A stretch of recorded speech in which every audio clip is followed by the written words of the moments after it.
और अगर सब मिलकर कोशिश करें तो रास्ता निकल सकता है। राजू के चेहरे पर एक उम्मीद की किरण जागती है। हाँ बाबा जी, अगर सब मिलकर काम करें तो हम पानी ढूंढ सकते हैं। हमने पहले कभी यह कोशिश ही नहीं की। लेकिन इतनी कठिन जमीन में नया कुआं खोदना आसान नहीं। मुश्किल जरूर है, नामुमकिन नहीं। अगर हम मिलकर काम करें तो ये हो सकता है। राजू खड़ा हो जाता है। उसकी आंखों में एक नई रोशनी है। तो फिर हम कल से काम शुरू करेंगे। मैं गांव के सभी युवाओं को इकट्ठा करूंगा। हम मिलकर नया कुआं। यह कहते हुए वह शामू के साथ गांव के दूसरे युवाओं को बुलाने के लिए निकल पड़ता है। कहीं दूर से गरज की हल्की सी आवाज आती है, जैसे आकाश ने उनकी उम्मीदों की गवाही दे दी। अगली सुबह राजू और शामू गांव के युवाओं को इकट्ठा करने निकल। चौधरी महेश की हवेली के सामने एक भीड़ जमा है। बाबा जी, संदरी, गांव के कुछ बुजुर्ग और किसान सभी मौजूद हैं। हम हाथ पर हाथ रखकर नहीं बैठ सकते। अगर अल्लाह ने हमें हिम्मत दी है तो हमें खुद पानी के लिए मेहनत करनी होगी। हम एक नया कुआं खोदेंगे। लेकिन राजू, क्या हमें यकीन है कि वहाँ पानी मिलेगा? बेटा, पानी जमीन के अंदर होता है, बस सही जगह खोदने की जरूरत है।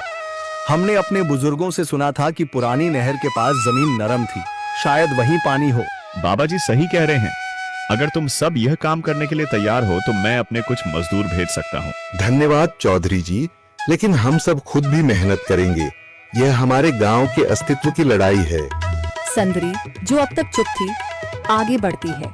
हम औरतें भी पीछे नहीं रहेंगी। हम पानी लाने की व्यवस्था करेंगी, खाना बनाएंगी, ताकि तुम सब आराम से काम कर सको।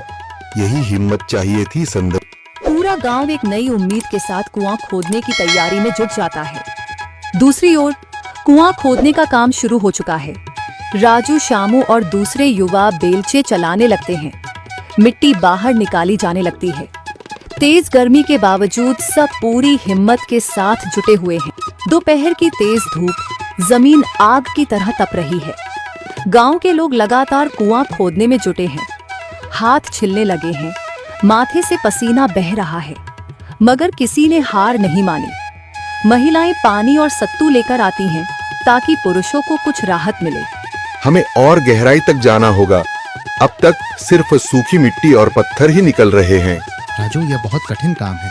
अगर हमें पानी न मिला। अल्लाह मेहनत करने वालों को कभी निराश नहीं करता बेटा।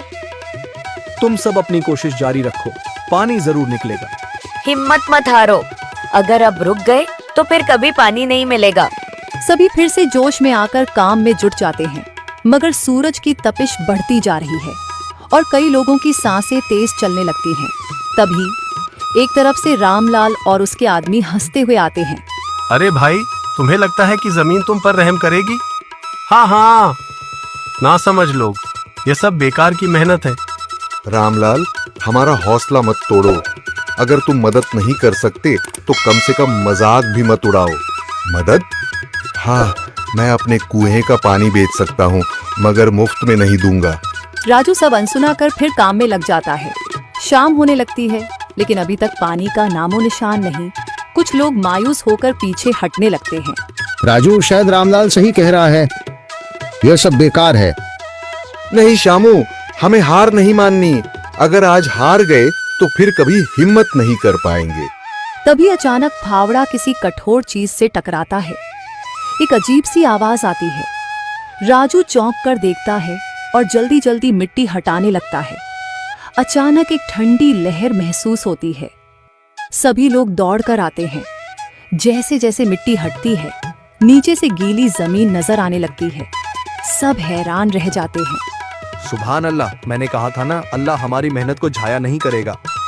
राजू और बाकी सभी जोर लगाते हैं। कुछ ही पलों बाद अचानक मिट्टी के नीचे से पानी की एक छोटी सी धारा फूट पड़ती है। गांव वाले खुशी से चिल्ला उठते हैं। पानी, पानी निकल आया। यह अल्लाह की कुदरत है रामलाल, जिस पर तुम्हें यकीन नहीं था। पूरा गांव आनंद से झूम उठता है। लोग एक दूसरे को बधाइयां देते हैं। औरतें दुआ करने लगती हैं। कुछ दिन बीत चुके हैं। गांव वाले नए कुएं से पानी भर रहे हैं, खेतों को सींच रहे हैं और जिंदगी फिर से पटरी पर लौट रही है। मगर रामलाल अब भी अपनी